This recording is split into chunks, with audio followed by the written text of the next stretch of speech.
clamshell exercise is a staple of any rehab routine that calls for glute activation. But honestly, it's slightly overrated, and it's so often done incorrectly. We end up rotating to get a bigger range of motion, we engage other muscles to try and rush to progress the move and add a band. We aren't intentional with the move while focusing on what we feel working. But part of that is actually because it's so easy to cheat. For such a seemingly simple move, it's so easy for us to cheat and compensate and ultimately perpetuate the existing issues by overusing the same muscles we're trying to avoid overusing. All too often, this basic move perpetuates the problem instead of activating the muscles we want it to. We end up engaging our TFL or overworking our piriformis over actually getting the glute medius to pull its weight. That's why I wanted to share with you one of my favorite glute medius activation moves to do instead, the wall side-lying lateral raise. But before I go into the glute medius move I prefer to use, I did just want to touch on 3 key cues if you decide that you want to use the basic clamshell. Cue number 1, turn your top toe down towards the ground. This cue can actually be useful in many glute medius moves to inhibit the TFL if it tends to take over. The internal tibial rotation, or rotation of your lower leg down towards the ground, can help you prevent the TFL from compensating for your glute medius.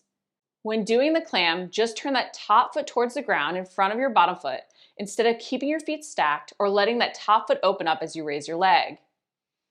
Cue number 2, don't focus on a bigger range of motion.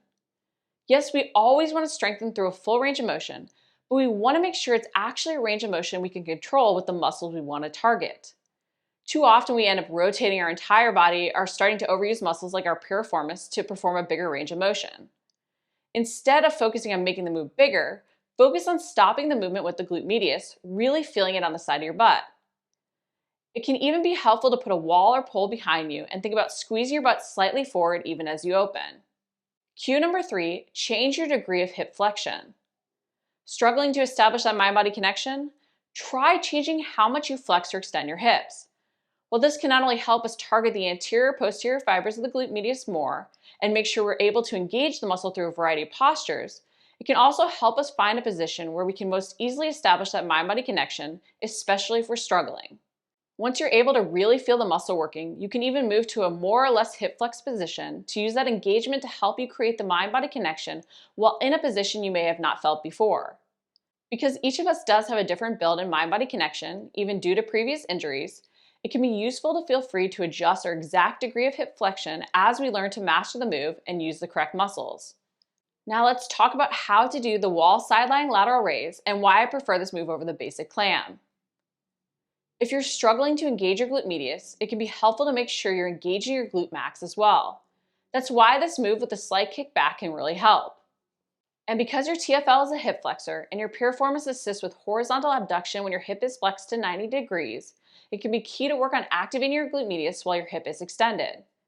If you think about the clam, you aren't kicking back and as easily able to use the glute max to help prevent the TFL from compensating.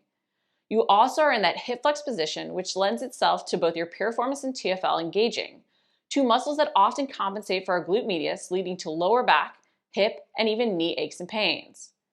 And that's why this wall side-lying lateral raise is a great go-to glute medius activation move to start with. This move works on hip extension to engage your glute max, while also working to improve your hip stability and glute medius activation. To do this move, you may start with a bodyweight variation and progress to using a mini band by placing it above your knees on your legs. Set up by bending that bottom leg to help you stabilize, and set up lying on your side with your back to the wall. You want to set up a few inches out from the wall so you can kick back slightly into the wall. You can lie on your side fully with your bottom arm straight out on the ground, or you can prop yourself up to rest your head in your hand. Then lift your top leg up a few inches off your bottom leg and make sure you do not rotate that toe open. You can even turn that top toe slightly down towards the ground. After lifting up a few inches, drive your heel back into the wall behind you. From this position, slide your heel up the wall, lifting your leg. Perform this lateral raise, but don't rotate your hips open to raise up higher. Lift up and then slowly slide the leg back down. If you're using a band, you want to make sure the band doesn't pull you back down and that you keep tension on it even at the bottom. You want your glute working the entire time.